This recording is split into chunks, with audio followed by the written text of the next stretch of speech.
Hello students, today we'll look at the power system operation and economics.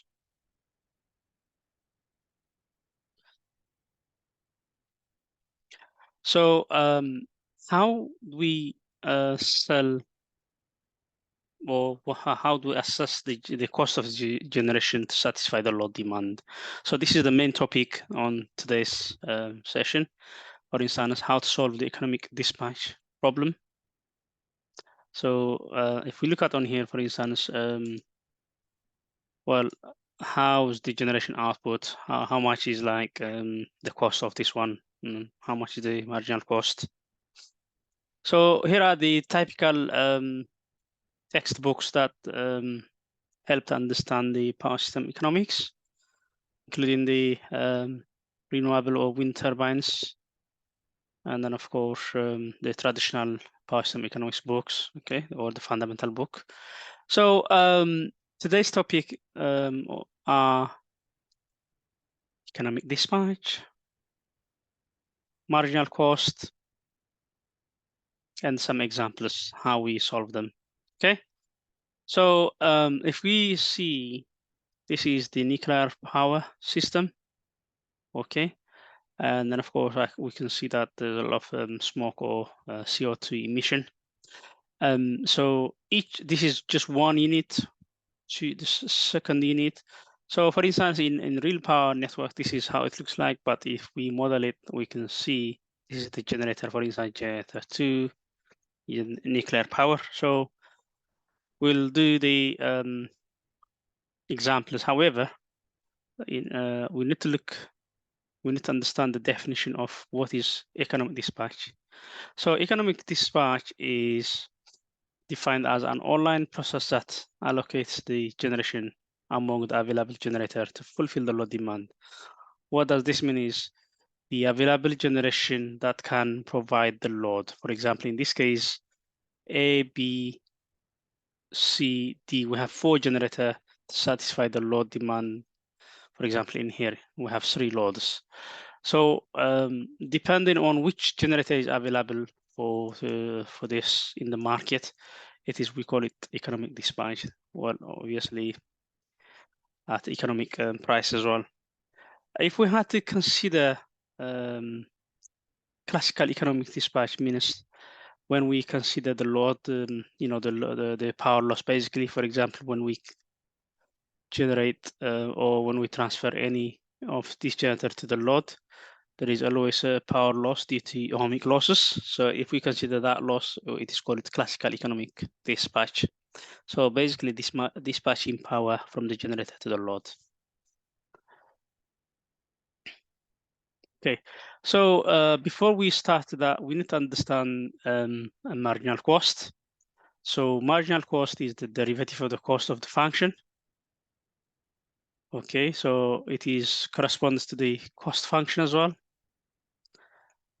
In a nutshell, the marginal cost is the ratio of change in costs divided by the change in quantity.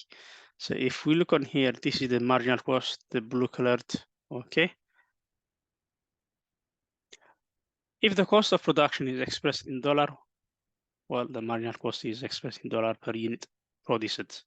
If it is in pound, then it will be in pound, okay?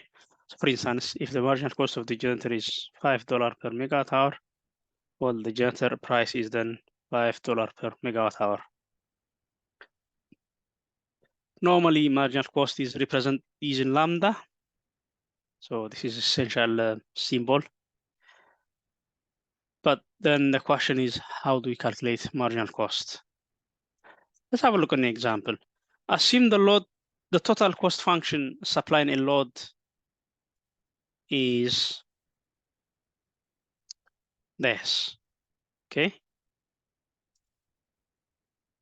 So for example, this is an increasing function. So assume we have a generator, and then to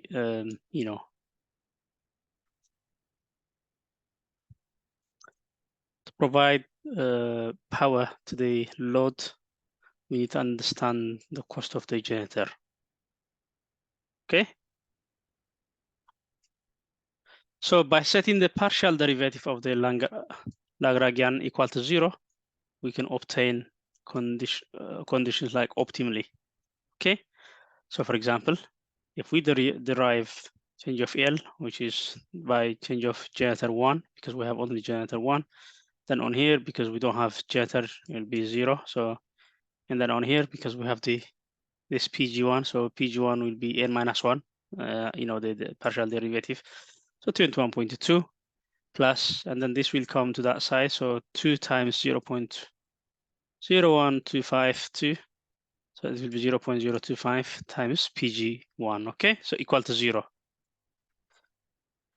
Then the marginal cost of electrical energy for the loading condition is this, 21 plus 0.02504 PG1, which is this one, minus lambda is equals to 0.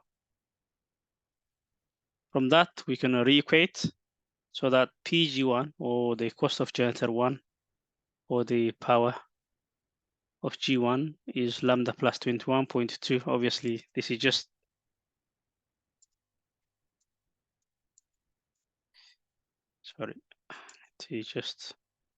this one. So if we rearrange this one, we'll have PG1 like this symbol, okay? Like this equation. So from that, what we can have is PG minus PL is equals to 0. The generator minus the load should be 0. Okay, we ignore at this stage the power loss, okay? So if we do this way, then PG1 minus PL is equals to 0. If we have this kind of assumption, well, instead we just replace this PG1 by this formulation minus 2000, which is the load, equal to 0. From that, we can have this arrangement, and then we can have lambda, or marginal cost, that is $28.88 per megawatt hour. So what does this mean is for each megawatt hour, the cost of the generator 1 will be $28.8. Well, how do we check this? For instance, if we plug in this 28.88 on this lambda, okay, then we can see the total generator is 2000. So 28.8 plus 21.2 divided by this value will be 2000. So this equation is true then. 2000 minus 2000 is equal to 0. Okay, so the marginal cost is the price of the generator to produce per each megawatt. Okay, so that means a generator. Okay, sorry. So the cost of the production, the marginal cost is expressed in dollar per unit produced for each megawatt hour. Okay, that is true then. So what are the steps to perform economic dispatch? So that there are few steps we need to follow. Step 1 is to solve the problem using Lagrangian function, which is an optimal level. So for example, assume a transmission line from A to B is fed with two generators, A and B. And then the load is connected at bus bar B, okay? So the load is 3,500 megawatt. This is just an example. It looks like a bit high. And the transmission capacity is 1,200 megawatt. We're not going to do the constraint, but just leave this one for now as it is. So to understand the constraint optimization problem, which is transformed into an constraint, we need to have an understanding of the minimum Lagrangian function, which is AI plus BI PGI plus CI PGI square. So this is an increasing function minus lambda, okay? So this condition must be satisfying this, okay? BI PGI plus CI PGI minus lambda, 1 minus PG over PGI is equal to 0, okay? So we'll discuss this later in detail. Okay, so the Lagrangian function of this optimization problem can be written as the cost of A which is production power A minus cost of B plus lambda L, which is the load, plus P loss minus PA. But we're not doing anything with this related, okay? This is like, we can also use this for classical economic, because if we consider the loss, it has to be classical. But in this case, we have P loss 0 as assumed, okay? So say, for example, we have the operating cost function for two generators A and B. For A, we have 1A plus 0.001A square.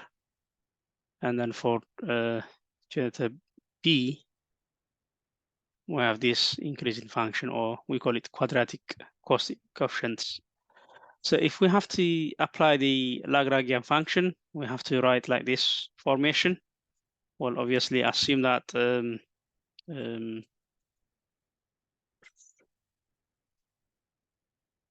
assume we have this loss is 0. This is 0, okay? Or whatever, this is 0 for now. So we need to calculate step 2.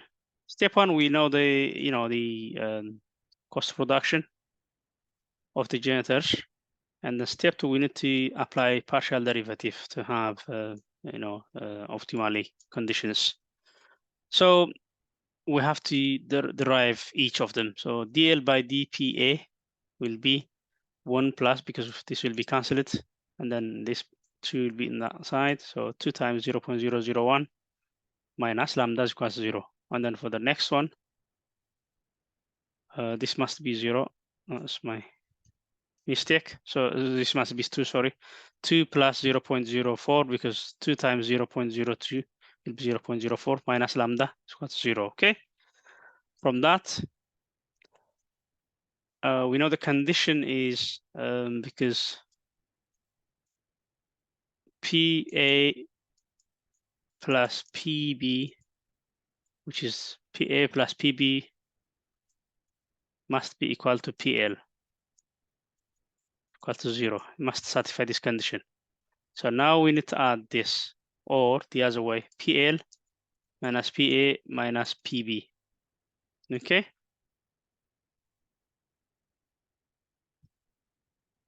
Must be 0. So if we look at in here, L is obviously 3,500 megawatts, okay? Minus PA minus PB is equal to 0. What it means is the generation must be equal to the load, at least. Then from that, we can solve the lambda, or the marginal cost. We know that we have this on here as it is.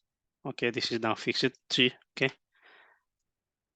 So if we re-equate this one, it will be like this, T 0.02 PA, and then lambda will go that way, minus 1, okay? And then this one will be 2 plus 0.04 PB minus lambda. Then if we re-equate this one, this will be like this. And then obviously this one, the generation minus the load will be 0. So the PA, or the generator A, will be like this. B is this. Then on here, if we bring this A plus B, so that A plus B minus L is 3,500 is equal to 0. If we do this calculation, then we'll have lambda is equal to 6 pound per megawatt hour. Okay. So the next step is to calculate the output generator. How much generator A and B need to produce, or need to generate based on this price, okay? Now, what we need to do is we need to put this price into this formation, into the marginal cost, okay? Obviously, this is the marginal cost, so we need to put in to find out the generator. So the generator A must provide 2,500 megawatts. What we try to say is, using the same fixed marginal cost, we can assess how much power can be produced from each. And the generator B, 1,000 megawatts. Okay. We can check. So PA plus PB, which is this one, minus L is equals to 0. So 2,500 plus 1,000 minus 3,500 is 0, which satisfies the condition. Okay, so if we look at this is coming from that. Sorry. So, and then this means it's just like highlighting how we achieve this. Okay, now the step 5 is how do you calculate the cost of each generator then? We know the production of each generator or the output of the generators. And then we also know the marginal cost, which is £6 per megawatt hour. So how do we calculate the cost of each generator? Then how about the annual cost for each generator? So to start with this one, the cost of the production, we have to use the production cost, and we need to replace the generator output in this formula. Okay, so 1 PA plus 0.001 PA squared will give us 1 times this value plus 0.001 times output generator square. So it is giving us 8,750 pounds per hour. Okay, so if you look at the difference now, the marginal cost was £6 per megawatt hour. But now this is the total of the cost of the generator. Each generator is 8,050 pounds per hour. Okay, and similarly for this generator 2 or B, we have 4,000 pounds per hour. Having said this, if we convert this into annual or per year, then we need to multiply by total hours within the year, meaning that 24 hours is 1 day. So if we multiply 24 times 365 days in a year, we get this value. So that if we have to run this system, we have to pay, or it will cost £76.65 million. And then of course for this must be B again. Sorry, it's typo error. This must be B. Okay, this 4,000 times 8,760, that will be 35 million. So if we add these two figures, the total annual generation cost will be 76 plus 35 million, above 100 million. So to be exactly, it's 111.69 million pound. So, well, this is the annual generation cost of the two generators, satisfy or to maintain this load 3,500 megawatts. Okay, so this is the steps we need to follow basically. So in the next step, we'll look at the classical economic dispatch problem in detail. For example, we need to consider the transmission loss or the power loss. We'll also look the optimal power dispatch, like for example, different kind of conditions such as constraint on transmission line. For example, like the transmission line is constrained to pass 1,200 megawatts, but we calculate already this generator must be 2,500 megawatt, the output generator, and then on here it was 1,000 megawatt. So if we, in order to satisfy this value, so just ignore this one, 3,500 megawatt, the generator 1A output is 2,500, but the transmission line, say for example, it carries only 1,200 megawatt. How can you achieve? Because the transmission line is constrained. So this 2,500 megawatt cannot be transferred into the load because of this constraint. So we're gonna look on the next session about this. And then of course the revenue, like how much is the generation revenue, transmission revenue, and then of course the distribution or the load revenue. And then also some kind of reinforcement Sometimes reinforcement is applied, and then we need to check on the connection points. Thank you. I hope you enjoy the session.